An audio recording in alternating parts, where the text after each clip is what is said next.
please like and subscribe. Kris Tee Audio Books. Once upon a time, there was a giraffe named Ginger.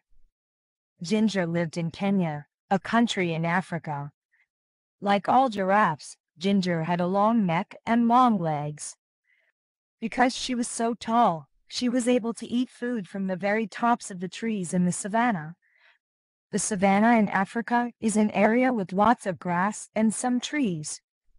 Sometimes, a savannah is called grasslands. The other animals like zebras and antelopes could not reach where Ginger could reach. But Ginger always found food. She loved the leaves and the new buds of the trees. One day, Ginger was busy eating her favorite leaves along with some other giraffes. It was a bright sunny day, and there was not a cloud in the sky. It had not rained for a long time, so the grass was very dry. She heard a noise down at the bottom of her extra long legs. It was her friend, Mickey the monkey. Mickey was trying to say something, but Ginger couldn't understand what he was saying. He looked very tired. "What's wrong?" asked Ginger. Ginger was a very kind giraffe and wanted to help everyone. Just then Mickey fell over. Ginger was also a smart giraffe. She knew what was wrong. Mickey couldn't find anything to eat, and he was very hungry. Ginger nibbled some fresh, tender leaves and buds from the top of the tree where she was eating. She dropped some of the leaves and buds to the ground near where Mickey was. Then she nudged him a little with the hoof at the bottom of one of her very long legs. "Wake up, Mickey," said Ginger. "I found something for you to eat." Slowly Mickey sat up and ate a little.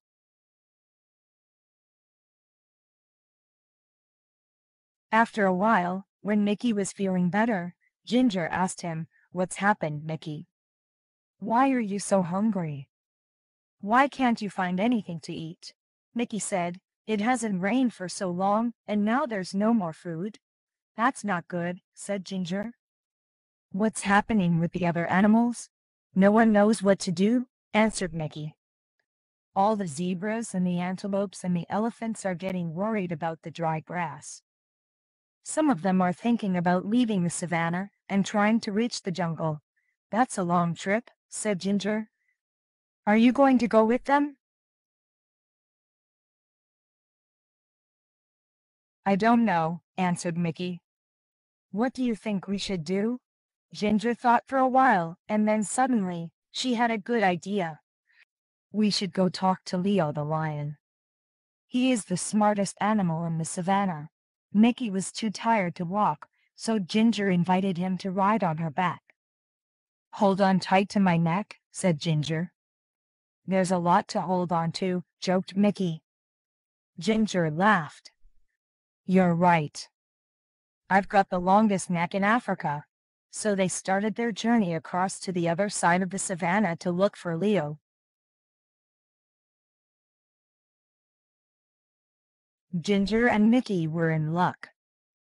Leo was sitting up on a rock, and he was really easy to see as they walked through the grass.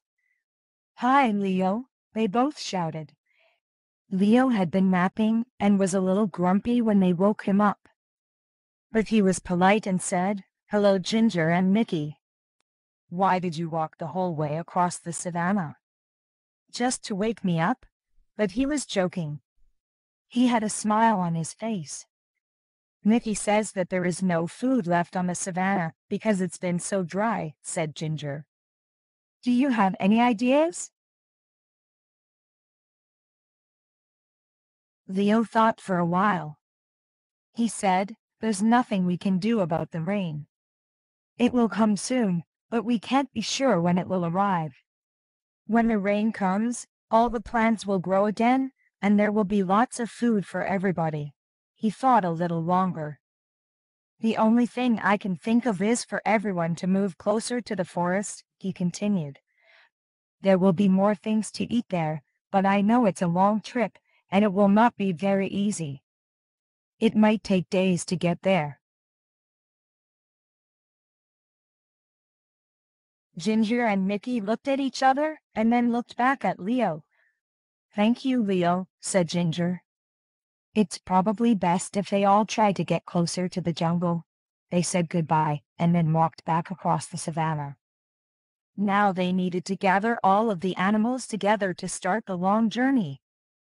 Ginger didn't need to go along because she had plenty of food in her high trees. But she was a good friend and wanted to help as much as she could. They walked towards her favorite trees, and guess what she and Mickey saw?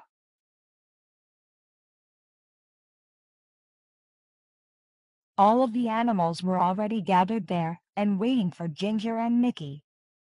"Why are you all here?" asked Ginger. "Eddie the Eagle told us that you're taking us to the edge of the jungle," said one of the zebras. "How did he know?" asked Mickey. "He heard you talking with Leo," said one of the antelopes. "So you've all decided to try to walk together to the jungle?" asked Ginger. "Yes," they all answered. "If you'll help us to get there," added one of the elephants. "Of course I'll help," said Ginger. "I'm your friend."